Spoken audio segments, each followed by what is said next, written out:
What's your opinion of Jerod Mayo? There's so many in New England that feel he should be one and done because Vrabel lurks. He's out there.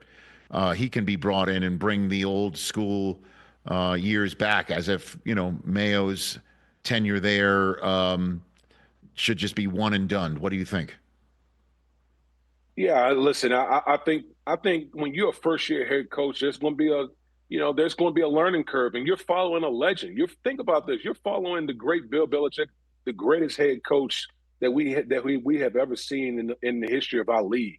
And so when you're Jerod Mayo, and you're following that, and for fans to expect Jerod Mayo to literally, I don't know, duplicate or come to any level of success that Bill Belichick had at this juncture in his coaching career is ludicrous. I always felt like this was, obviously this year was all about the quarterback.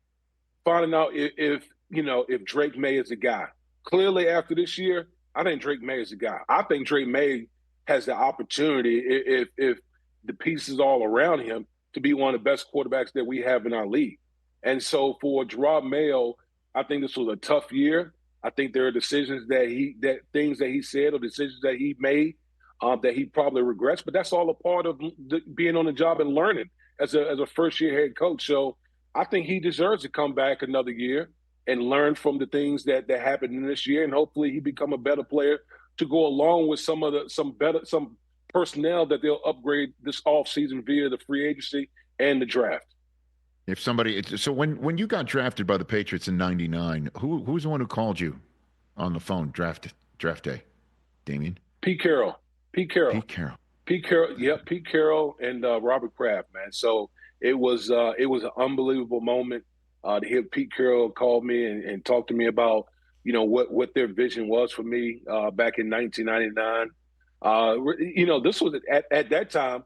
The 3-4 defense was coming back into vogue, and all these big nose guards were, kind of dominating.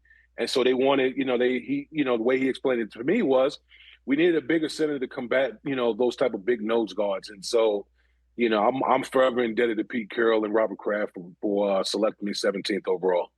Yeah, and then so you were there, Belichick's arrival and Brady's arrival, and then the obviously arrival of the dynasty. Catch the Rich Eisen Show every single day on the Roku Channel, 12 to 3 Eastern, for free.